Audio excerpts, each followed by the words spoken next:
I can't help but notice the market cap of Tesla right now is about where Apple's was when President Trump was elected. Hey, I'm Steven and this is Solving the Money Problem.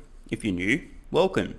If you're not, welcome back. Here we are once again talking about Tesla, S&P 500 inclusion and the mainstream finance media reaction to the news. As most of you will know, Tesla stock rocketed up towards the moon on the news of S&P 500 inclusion. It's now within 10% of its all-time high closing price. So let's get into the video. But first, hey guys, if you're in the US and you'd like 3 free stocks, yes, 3 free stocks, check out the link in the description to WeBull. Open a new account and fund it with $100 and you'll get 3 free stocks, 2 of them valued up to $1,600. And if you're in Australia, the UK or New Zealand, you can get a free stock with stake also using the link in the description. Let's get back to it. What's happening with Tesla, because shares of Tesla are up more than 6% today on the back of the news that it is going to be being added to the S&P 500. Of course, that's something that a lot of Tesla aficionados have been waiting for. Finally, winning that addition there. It's going to be coming through December 21st when it will be officially added to the S&P 500, but it will be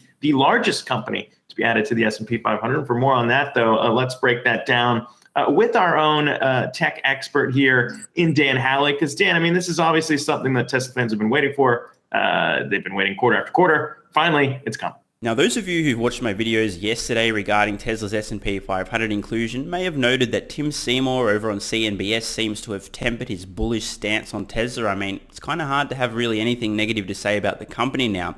I have a funny feeling that Dan, who we're about to hear from, may be in the same boat. To the best of my recollection, he's been nothing but bearish on Tesla in the past, but I mean, you really can't argue with the numbers, so let's see what Dan has to say. Yeah, it really has been kind of a long wait for them, and obviously the bulls would have said that we should have been doing this a long time ago, even if it didn't exactly meet the standards that it needed to be listed. But I don't really want to nitpick, but I will. As far as I can recall, I don't remember any Tesla bulls claiming that Tesla should join the S&P 500 index before it was eligible.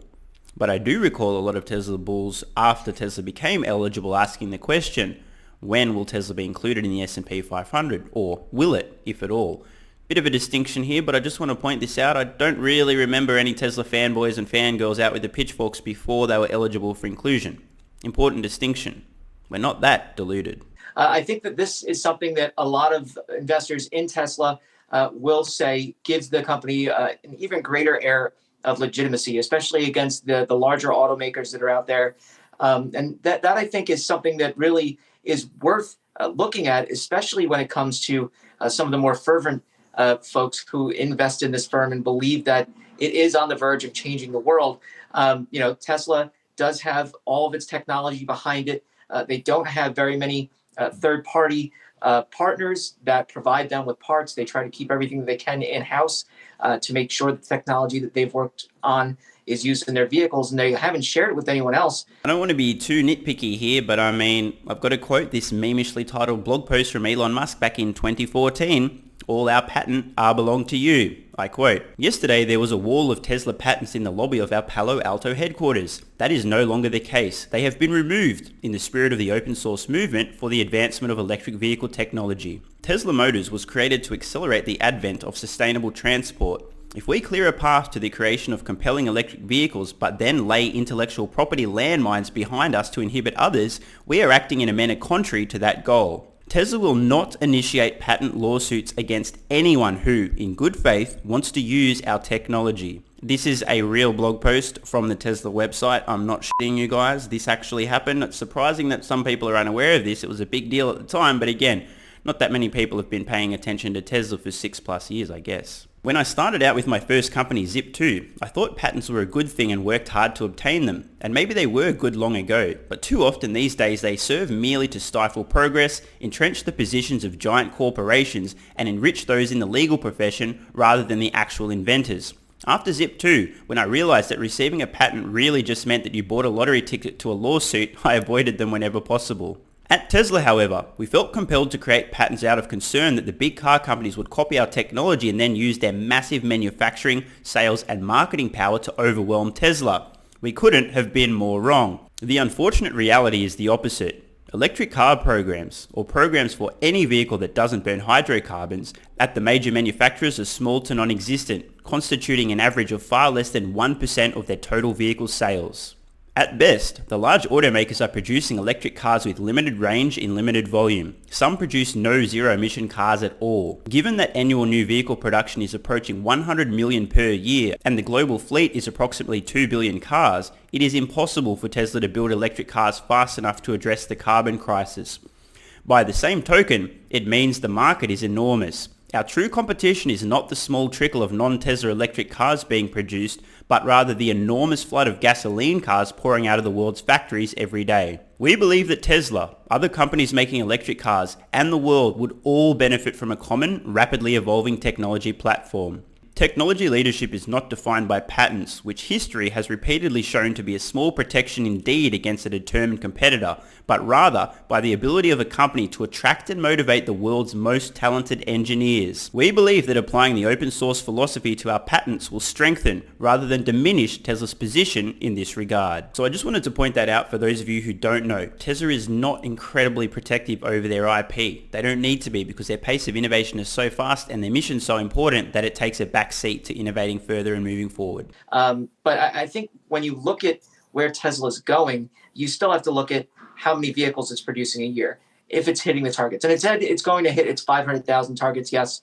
But I do, wonder how much longer it can keep up. And, when the major auto brands start to really kind of push it to the max as far as getting into the electric business, how long Tesla can hold on to its lead that it has right now, and how long people will kind of continue to flock to the cult of Musk. Yep, so the interest around Tesla stock, the company's market cap, nothing to do with their technology, nothing to do with their pace of innovation, their track record, their leadership, no, all to do with the cult of Elon Musk. Yep, that's what it is, it's just the cult of Elon Musk. Yeah, I just want to take, joining the S&P 500 is a big deal, and a lot of people thought it was a slight of some kind or that there was something wrong with Tesla, and that was the justification for the S&P's delay. But this isn't an automatic thing, and they're going to take their time. It's not like you just meet all the requirements and boom, you're in. This really legitimizes the company, and they've had so many. Who would have thought 2 years ago we'd be here? Elon Musk's net worth just surpassed that of Mark Zuckerberg's. Today alone, he's worth $113 billion, which makes him the third richest person on the planet. So it's a good day for Elon, I would say. Yeah, and Jared, you might not have noticed it if you looked into Mark Zuckerberg's eyes. I don't think he even blinked by the fact that he may have been surpassed by Elon Musk. He might not have noticed himself. Zach Guzman, you savage. You get a bro fist for that, my man.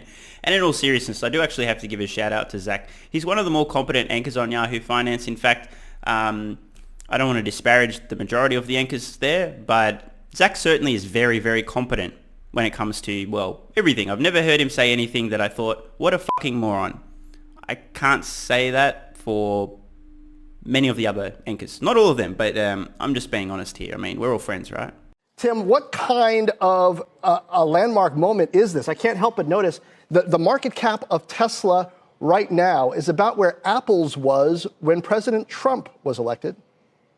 Yeah, and Elon has talked about how he thinks Tesla someday might be equal in value to Apple. But for now, in the today, we've really seen the benefit in the last few months and the exuberance in the marketplace and the anticipation they would get in the S&P 500. We saw the stock really soar, and Tesla was able to go to market and raise capital with issuing just a lot of shares. So really cheaply for them to raise a lot of money, which gives them a treasure chest, a war chest, to pay for all of that growth that they're anticipating in the future, which investors are in turn super excited about. Is it all upside, Tim, for Tesla here? I mean, in one sense, they're becoming more of an establishment company. But at the same time, we've seen Apple has sort of maintained that underdog culture and mindset despite the fact that it's the biggest dog out there. Any risks here that analysts are talking about? Well, you bring up something interesting here. I mean, Elon Musk has built this company bucking tradition. He doesn't do what people say he should do, right? So the idea that he's somehow going to change, that Tesla is somehow going to become a stodgy company is probably very unrealistic at this point. I completely agree on this point. Both Elon's balls and brain are large enough that what he's been doing has been working. So why would you change? In fact, it probably emboldened him going forward. The challenge may be that even more attention will be on Tesla, that it'll be even harder for the company to make mistakes or to miss goals in the future. And that's something that Tesla has struggled with in the past, but it was always kind of shrugged off, in part because, well, it was a startup. It was trying something that was unheard of, impossible. But now, the largest automaker in the world by market value, part of the S&P 500 to be, here's a company that has got a huge target on it. Tesla certainly does have a huge target on its back. Let me know in the comments below if you think anyone's actually going to be able to hit it. Hitting Tesla from the back. Shout out to anyone whose girlfriend's named Tesla. Oh, I'm just kidding. I know you don't have a girlfriend. Tim, you say don't expect Elon Musk to change. I'm not sure he hasn't already changed a bit. I mean, it seems like maybe since the latest baby or something, he hasn't been quite as volatile on Twitter, at least.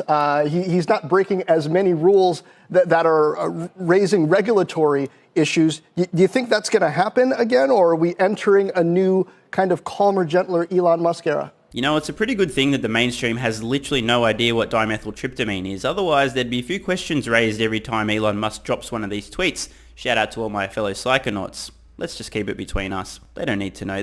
Well, I think if you look at the company over time, what we've seen is some ups and some downs, and that's usually around when they're trying to take on something really hard for the first time. We saw him to be most volatile during the Model 3 ramp-up production issues in 2018, when really the company was on the line. Its ability to go forward was really challenged.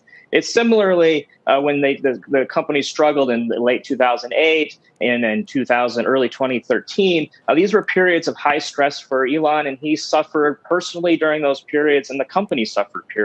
What was different in 2018 was that just so much attention and the stakes were just so much higher that people kind of noticed in the world that, you know, sometimes he does some erratic things. The Model 3 ramp and subsequent production hell certainly did take a temporary toll on Elon Musk. But anyone who's worked 100+ hour weeks consecutively for any sustained period of time will know the feeling, although few will have ever experienced the levels of stress Elon was under at the time. The good news is, Tesla is extremely unlikely to ever again experience anything close to that level of hell. They've learned, grown, gained experience, expertise, knowledge, and new ways of doing things faster and better. We've seen evidence of this. The difference between the Model 3 production hell ramping up in Fremont, how quickly the Shanghai facility ramped up, and now how quickly their other facilities are being constructed and moving towards production as well, is clearly an illustration that Tesla learned very fast. The announcement that Tesla will soon be included in the S&P 500 really is an illustration of how far they've come in those few years from the early Model 3 ramp till today. From potentially going out of business to absolutely dominating an entire industry. I'm Stephen Mark Ryan, this is Solving the Money Problem, and I love you all. And don't forget, if you're in the US and you'd like 3 free stocks, check out the link in the description to WeBull. Open a new account and fund it with $100 and you'll get 3 free stocks, 2 of them valued up to $1,600. And if you're in Australia, the UK or New Zealand, you can get a free stock with stake also using the link in the description. Thanks so much for watching. Let me know your thoughts in the comments below. And of course, if you have any ideas for future videos, let me know. I read all your comments. P.S. If you're still watching, you're awesome. If you'd like early access, exclusive videos, regular Q&As, our private Discord server and more, consider supporting the channel at patreon.com/solvingthemoneyproblem so I can keep creating content for you guys. There's a link in the description. You can now also become a member of the channel for some exclusive perks. To learn more, click the join button next to subscribe. And don't forget to check out our merch store. Either way, the best form of support is you being here and watching, so thanks again.